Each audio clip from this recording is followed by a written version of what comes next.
Où suis-je? Au village. Quel village?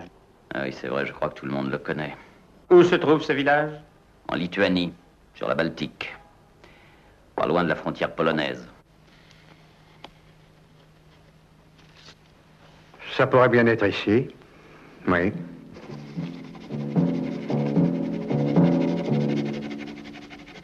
C'est la côte marocaine. Ou alors le sud-ouest du Portugal et de l'Espagne.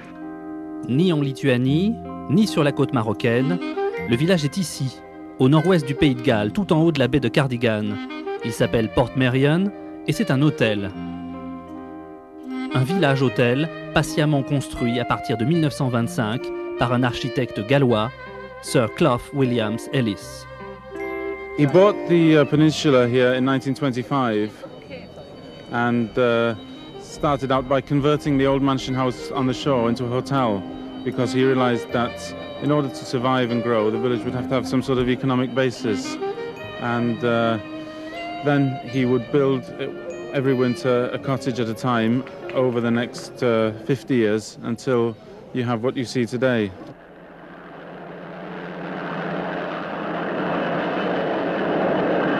Oui, c'est ça.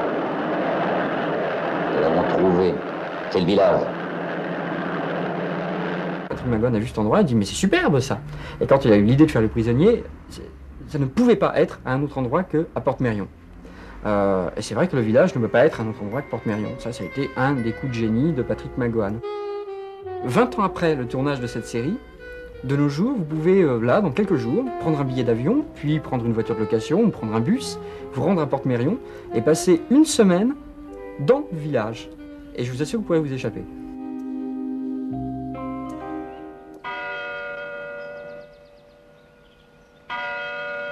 De ce village fleuri, calme, presque paradisiaque, McGowan va faire un univers concentrationnaire, étouffant, sinistre, peuplé de prisonniers et de gardiens.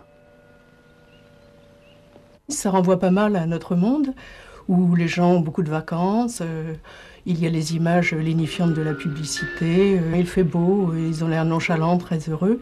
Et puis il y a quand même d'épouvantables installations militaro-industrielles, il y a des centrales nucléaires, il y a de Tchernobyl, il y a des ordinateurs géants et nous sommes surveillés, il y a des écrans qui nous surveillent maintenant dans le centre-ville, il y a des recensements. Il faut connaître un numéro de 6 ou 8 chiffres pour rentrer chez soi. On est fiché, estampillé, etc. J'ai risqué ma vie et la sienne en essayant de quitter pour toujours ce maudit village, parce que je croyais que ce serait différent ici. Je veux le savoir, est-ce que c'est différent? Il n'y a pas de sortie. Y en a-t-il pour nous? La question est posée. Depuis la mort des idéologies, on peut se poser la question. Pour le prisonnier, la sortie... La seule réponse qui est donnée, c'est que la sortie est individuelle, c'est-à-dire c'est à chacun de la trouver. Alors la terre entière sera comme le village. Oui, c'est bien ce que j'espère. Qu'en dites-vous? Je voudrais être le premier habitant sur Mars.